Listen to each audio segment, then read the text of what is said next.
Hey, salut Ciné Techno, j'espère que tu vas bien. Benoît Vincent ici pour Critique bande dessinée, choix de la semaine. En réalité, choix des 2 semaines, parce que pour ceux qui prennent des notes, la semaine passée, j'ai manqué à l'appel. Malheureusement, la vie m'a agrippé par le collet et je ne puis vous produire une telle vidéo. Je me suis dit que pour cette semaine, étant donné qu'on y faisait beau, on était bien. Écoute, je suis en jorts à la limite. Écoute, je profite de mon balcon. Et je me suis dit, pourquoi ne pas parler un peu BD avec toi? Alors, pour ceux qui le savent, j'ai principalement une lecture qui tourne autour de Marvel. C'est pas juste parce que j'aime pas la compétition, mais c'est vraiment mon cœur d'enfant qui baigne dans le sang Marvel. C'est un univers que j'adore. Alors, pendant que certains iront voir Avengers Endgames en avant-première, j'aurai l'opportunité de baigner à l'intérieur des pages de la MCU. Alors, première BD que j'ai sélectionnée, c'est Spider-Man City at War, qui est le numéro 2, tome numéro 2, fait par Hopeless, Bandini et Curiel. Vraiment une très très bonne lecture. J'apprécie énormément la façon dont ils ont décidé de ne pas nous raconter dans le fond l'histoire qui était du jeu. Parce que rendu là, je dis pourquoi ne pas juste jouer au jeu? On a vraiment l'opportunité de se promener entre, dans le fond, les chapitres que le jeu a nous proposé. Fait que cette bande dessinée-là, c'est vraiment quelque chose de trippy. C'est Rob Liefeld, je sais pas si tu te souviens, mais j'ai posé exactement la même question. Un des architectes des années 90, Rob Liefeld, est particulièrement responsable pour Deadpool, Cable, Wolverine. Pour de vrai, j'ai beaucoup d'appréciation pour le numéro 2. C'est vraiment du Rob Liefeld, c'est indéniable, c'est impossible de le confondre pour quelque chose qu'il n'est pas. Par son coup de crayon, ses pas de pied ou ses pas de cheville, Wolverine a un look tellement à la Rob Liefeld, c'est cool.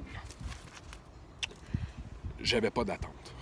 Wolverines numéro 3, j'avais zéro attente par rapport à cette série-là. J'étais prête à vraiment mettre mon doigt puis écraser le produit en dire tant qu'à nous livrer de la bullshit, pourquoi faire ça?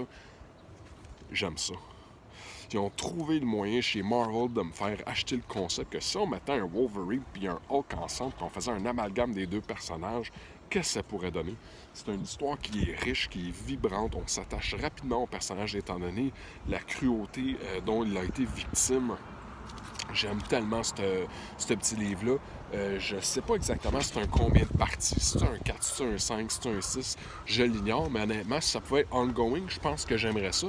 Mais à un moment donné, il faudrait qu'on se détourne du fait que les personnages secondaires sont Hulk et Wolverine, puis qu'on vienne vraiment se concentrer sur ce personnage-là pour en savoir plus. Un autre produit que j'étais prête à lapider, je trouvais que l'idée était tellement niaiseuse. Wolverine Infinity Watch. Je sais pas si c'est parce que ma blonde a un faible pour Loki. Je trouve que c'est un mélange tellement bien équilibré entre Logan du moment présent, Logan du futur et Loki. C'est savoureux, c'est bon. C'est cookie and funny, c'est bubbly. C'est tout ce qu'une bande dessinée devrait être. Hein? On peut-tu arrêter de prendre la BD pour quelque chose qui n'a pas besoin d'être sérieux? On a-tu le droit d'avoir juste des histoires drôles, cocasses, comme dirait ma blonde, saugrenues? C'est exactement ce que ce produit-là nous livre.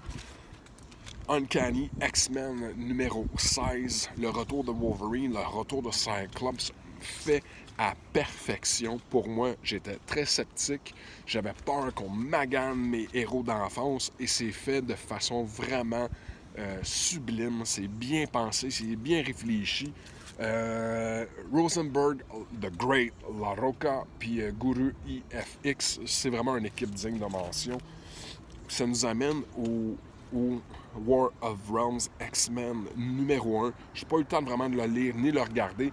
Je suis curieux de voir de quelle façon ça va jouer dans l'univers War of Realms. J'ai lu le 1, j'ai pas encore lu le 2.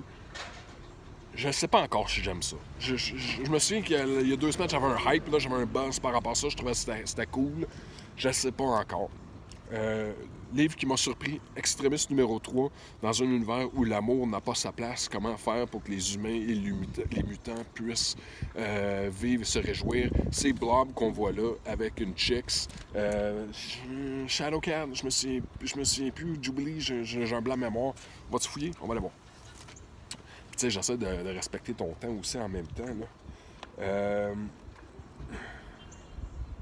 It's Betty! C'est Psylocke! C'est Betty qui est avec, c'est vrai. Dans un univers où l'amour n'existe pas, n'est pas permise, comment faire pour que ces deux gens-là le soient? C'est vraiment bien fait. Nightcrawler que j'ai trouvé cool. J'attends d'avoir fini la série pour vraiment te faire une critique, mais ça, c'est un de mes gems. Juste un instant. J'étais avec mon chien dehors, je sais pas si tu l'entends râler, là. À chaque fois qu'il se passe quelque chose dehors, à part ce que ça la concerne. Next Gen, qui est un beau petit retouch de Generation X que j'ai vraiment beaucoup aimé quand j'étais dans les années 90. Pour de vrai, j'ai vraiment beaucoup aimé cette série-là avec Banshee, Emma Frost. Fait que ça, c'est cool. J'aime ça. Ça me ramène dans ma jeunesse. C'est de la nostalgie à l'état pur. Après ça, de l'esprit, l'univers de Joss Whedon, Firefly. Si tu n'es pas familier avec Firefly, c'est un univers que tu te dois d'aller découvrir. Il n'y a pas énormément de contenu disponible. Il y a la télésérie qui a duré une saison. Il y a le film Serenity qui découle de cet univers-là. C'est une espèce de mash-up entre la guerre des étoiles et un western. C'est tellement bien imaginé. J'aurais jamais pensé croire que ce univers-là était possible. Puis là, j'ai eu l'opportunité de reprendre 3-4 en second print. Oui, tu m'as compris. En deuxième impression. Ça marche, les gens aiment ça. Je suis tellement content. Pouf, Firefly number 5. Ça, c'est vraiment du très très beau bonbon. Artwork est malade. Un ton sombre un petit peu, les lignes grasses comme j'aime. C'est pas trop fin, pas trop beau. Ça, c'est pas propre. Buffy, directement aussi de l'univers de Joss Whedon. Je sais pas si tu vois qui y a en arrière. Vois-tu qui y a en arrière? Fait que si t'es un amateur de Buffy, Buffy number 4 qui est vraiment bien. C'est un retelling. Fait que on réinvente pas la sauce. Ça demeure le même produit, mais infusé de notre époque, peut-être un peu plus. Et là, on a le droit à Angel. Angel qui débarque en ville pour la première fois. J'ai pas encore regardé à l'intérieur. J'ai hâte de voir ce qu'ils vont nous lui donner comme étant le bad guy qu'il est.